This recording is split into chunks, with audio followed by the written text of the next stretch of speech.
ये बुद्धा's teaching channel है, बुद्ध के शिक्षा चैनल है।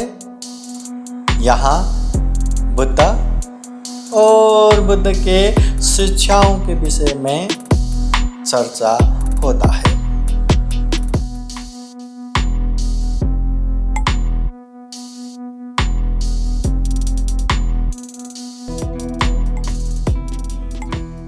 नमो तस्सा भगवतो अरहतो सम्मा सम्बुद्दस्सा।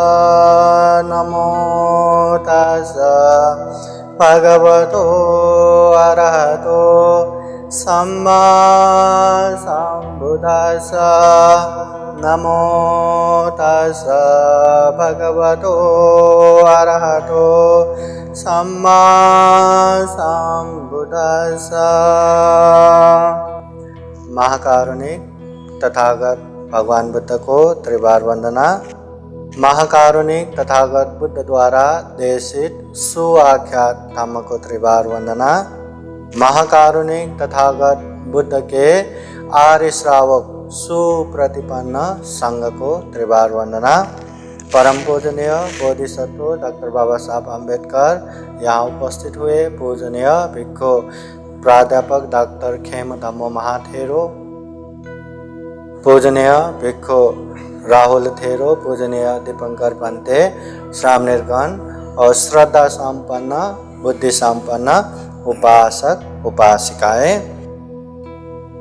महाकारुणिक तथागत बुद्ध कहते हैं, यो धम्मं पश्यति सो मं पश्यति।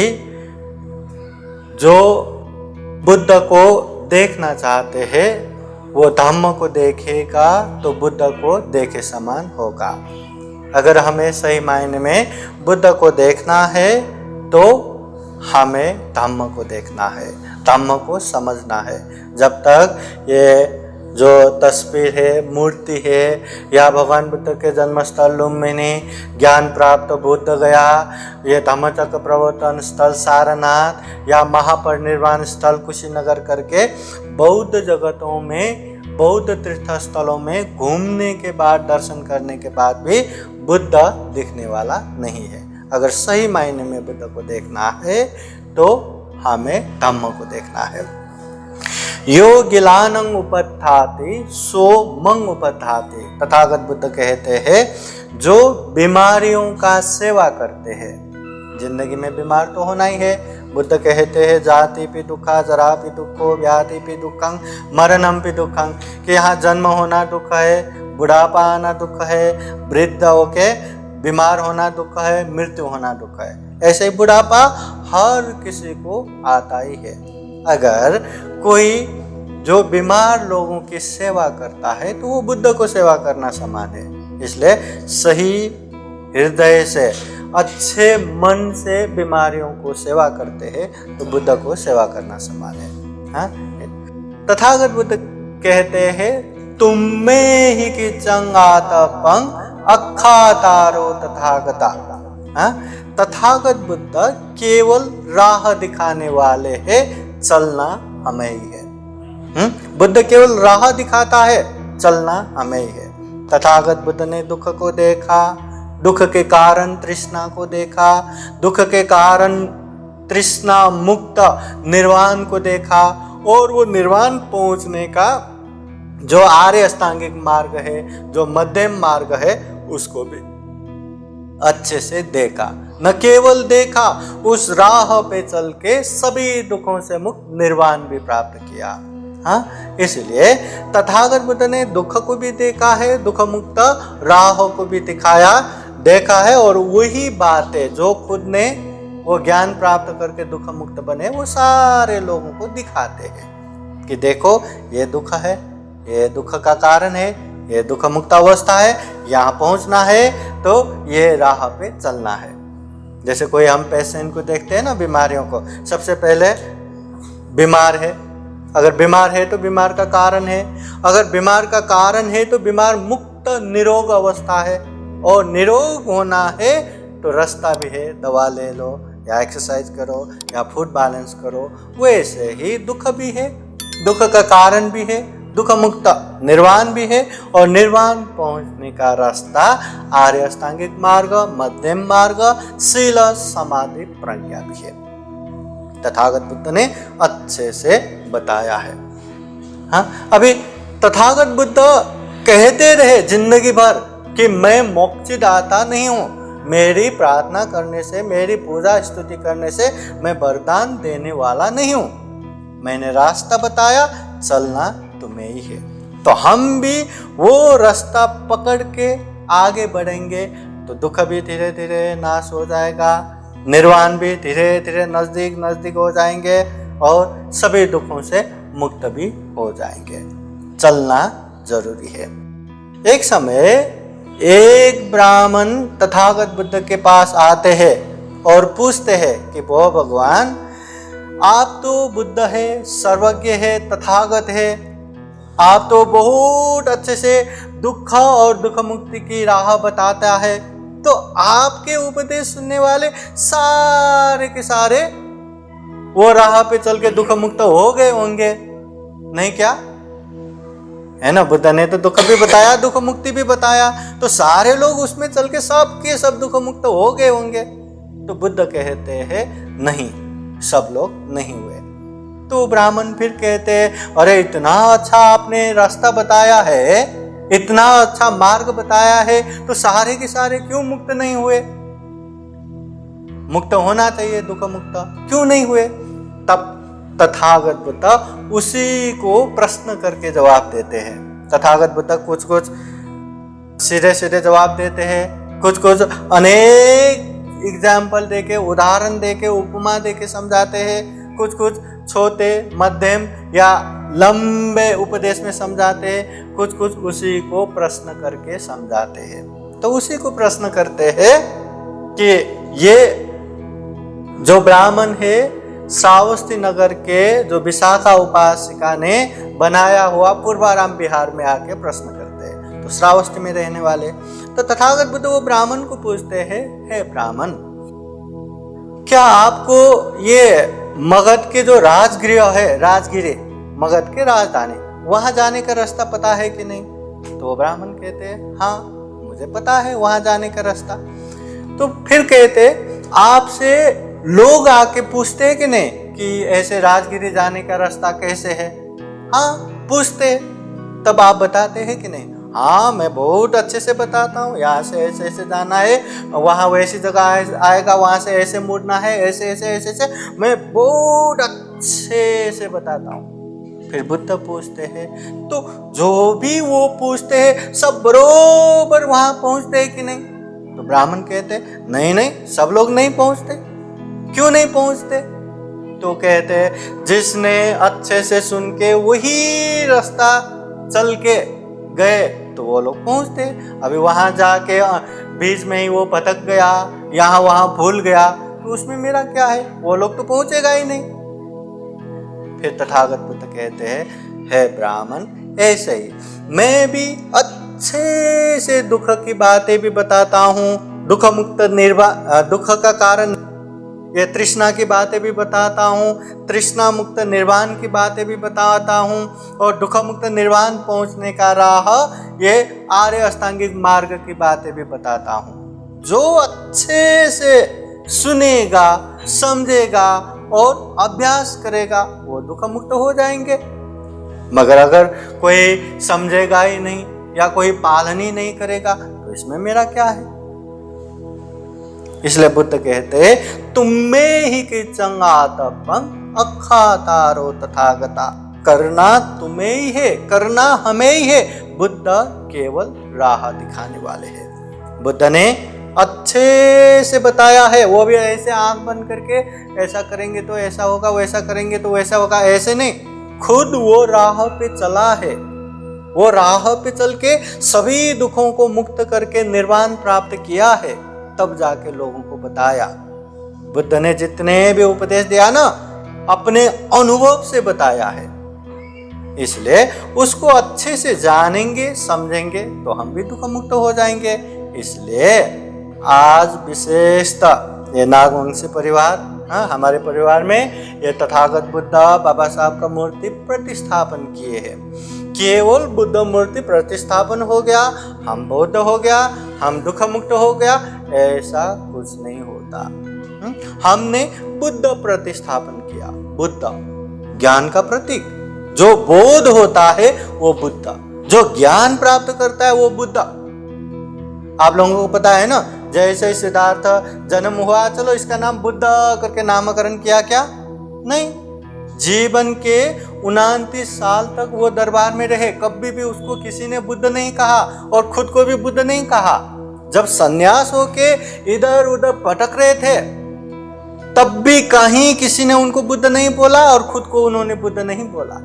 जब बोधि वृक्ष के नीचे बुद्ध गया में बोधि ज्ञान प्राप्त किया, सम्यक संबुद्धत्व प्राप्त किया, तब से लेके उन्होंने अब मैं बुद्ध बन गया करके बोले। मतलब जो भी ज्ञान प्राप्त करता है वो बुद्ध, मतलब बुद्ध हर कोई बन सकता है, मैं आप हर कोई। जो दुख मुक्त होता है वो बुद्ध। इसलिए बुद्ध भी 3 प्रकार के हैं, श्रावक बुद्ध, प्रत्येक बुद्ध, सम्यक संबुद्ध। श्रावक बुद्ध वो जो दुख मुक्त होता है, क्लेश मुक्त होता है, निर्वाण प्राप्त होता है, वो श्रावक बुद्ध। प्रत्येक बुद्ध वो जो खुद होके ज्ञान प्राप्त करता है, किसी को बताता नहीं। और सम्यक संबुद्ध वो जो खुद के मेहनत से दुख मुक्त भी होता है, बुद्ध भी बनता है और दुनिया को दुख मुक्ति का राह भी दिखाता है, वो सम्यक संबुद्ध। जैसे सिद्धार्थ गौतम सम्यक संबुद्ध है। और प्रत्येक बुद्ध तो जब बुद्ध सम्यक संबुद्ध बताएंगे तभी पता चलेगा। और श्रावक बुद्ध बोले तो बुद्ध के जो शिष्य लोग, सारिपुत्र, मौद्गलयन, आनंद, भिक्षुनी, उत्पलवन्ना, कृषागोत्मी, पटाचारा, जितने भी दुख मुक्त हुए वो सब श्रावक बुद्ध। मतलब बुद्ध हर कोई बन सकता है, बस करना क्या है, एक आवरण हटाना है। जैसे ये पर्दा लगाएंगे तो बाहर का नहीं दिखता, जैसे वो पर्दा निकालेंगे बाहर का सारे दृश्य स्पष्ट दिखता है। हमारे मन भी पवित्र है, उसमें एक आवरण लगा है, एक पर्दा लगा है। पर्दा क्या है? तृष्णा का। पर्दा क्या है? क्लेश का। जब वो तृष्णा क्लेश हट जाएगा तब हम बुद्ध बन जाएंगे। हीरे कितने भी चमकदार हो, कितना भी अच्छा हो, जब तक वो कीचड़ में है उसका चमक मायने नहीं रखता। हाँ, कोई भी उसका तेज नहीं निकलता। उसको निकालो, कीचड़ साफ करो, फिर चमक आ जाएगा। हम में भी वो हीरा है, हम में भी वो बोधि है, पर उसको वो पर्दा, तृष्णा रूपी, क्लेश रूपी पर्दा हटाना है तो हम भी बुद्ध बन सकते हैं। तो यही बात तथागत बुद्ध कहते हैं। तो अपने घर में इतने पवित्र जो बुद्ध और बाबा साहब जो सिंबल ऑफ नॉलेज, दुनिया भर में सिंबल ऑफ नॉलेज, ज्ञान के प्रतीक, तो ऐसे पवित्र मूर्ति हम प्रतिस्थापन किए हैं। तो हमेशा भी याद करना, अपने घर में सुबह शाम तथागत बुद्ध को देख के त्रिवार वंदना करना, हुआ तो अगरबत्ती मेणबत्ती जला के 5-10 मिनट पूजा करना, ध्यान बैठना। और हमेशा परिवार में कुछ भी प्रॉब्लम आए, कुछ भी तकलीफ आए, कुछ भी टेंशन आए, बुद्ध बाबा साहब को देख के, बुद्ध के जीवन में भी कितने बड़े बड़े तकलीफ आए, बाबा साहब के जीवन में भी कितने बड़े बड़े तकलीफ आए, ये भी हट जाएगा। अपने आप को समता भाव में रख के आराम से लेने का। गुस्सा भी आए तो बाबा साहब भगवान बुद्ध को देखने का, अरे वो कभी गुस्सा किया क्या? बुद्ध को कितने लोगों ने मारने को आया, मुंह पे थूकने को आया, कभी गुस्सा किया क्या? नहीं। तो ऐसे ही बुद्ध को देखते देखते वो गुस्सा भी कम होना चाहिए, तब जाके बुद्ध मूर्ति प्रतिस्थापन करने का फायदा होगा। ये शो पीस नहीं है, बुद्ध मूर्ति शो पीस नहीं है। बुद्ध मूर्ति बिठाना मतलब घर में ज्ञान के प्रतीक, बुद्धत्व के प्रतीक को बिठाया। तो इतने बड़े ज्ञान सागर को हमने घर में बिठाया और हम मूर्खता पे मूर्खता किए जा रहे हैं, पाप पे पाप किए जा रहे, दुष्कर्म पे दुष्कर्म किए जा रहे, अकुशल पे अकुशल किए जा रहे। ये तो अलग बात हो गया ना। हाँ, जैसे अंधेरा कितना भी हो, एक छोटा सा लाइट भी जला तो वो अंधेरा खत्म हो जाता है। ऐसे ही अज्ञानता में ज्ञान के प्रतीक भगवान बुद्ध का मूर्ति प्रतिस्थापन किया है, तो वो अज्ञानता हटना चाहिए, वो अंधकार हटना चाहिए। जीवन में हर तरह का समाधान मिलना चाहिए। जीवन में जितने भी दुख है, दुख मुक्ति का ज्ञान देने वाले, जितने भी समस्या है उसका समाधान करने वाले, जीवन जीने की कला जो धम्म का उपदेश देने वाले, ये बुद्ध है। इसलिए बुद्ध मूर्ति प्रतिस्थापन किए हैं। तो घर में सुख शांति आना चाहिए, झगड़ा कला नहीं होना चाहिए। गुस्सा आता है तो भी गुस्सा आया तो मुझे गुस्सा आया करके देखते ही देखते वो कम होना चाहिए, हाँ, अच्छा होना चाहिए। इसलिए ये बुद्ध मूर्ति भी प्रतिस्थापन किया। ये बहुत बड़ा पुण्य है, धम्म है। इस पुण्य के अनुभव से भी आप लोग खूब अच्छे से पुण्य कर सके, धम्म कर सके।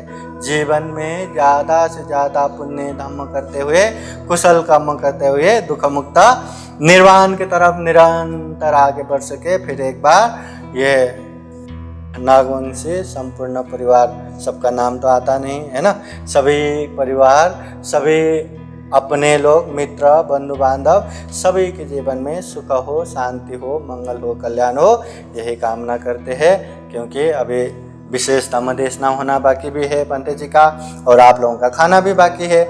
इसलिए ज़्यादा समय न लेते हुए ये छोटा सा धम्म देशना यहीं समापन करता हूँ। सबका मंगल हो, सबका कल्याण हो।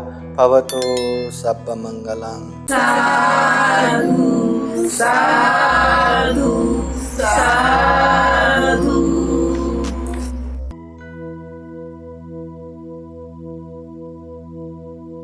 प्रत्येकानं आपल्या घरात बुद्धरत्न, धम्मरत्न आणि संघरत्न हे आपण आबाधित ठेवावं, सुरक्षित ठेवावं.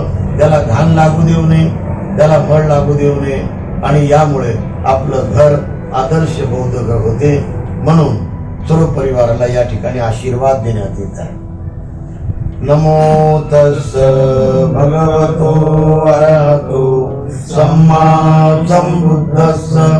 नमो तस् भगवतो अरहतो सम्मा संबुद्धस्स.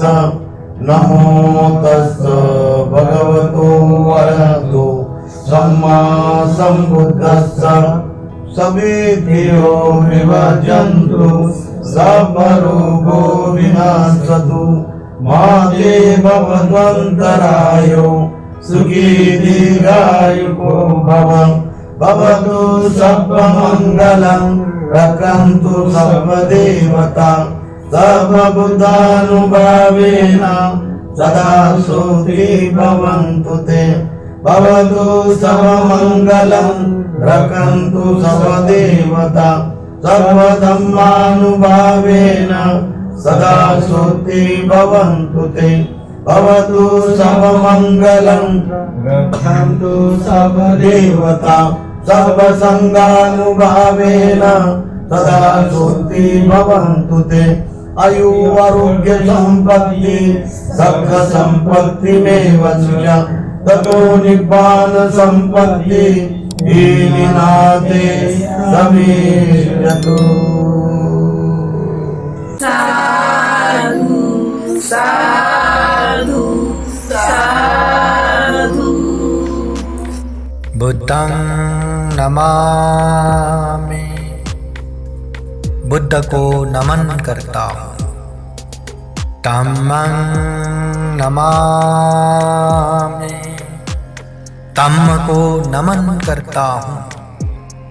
संघं नमामि। संघ को नमन करता हूँ।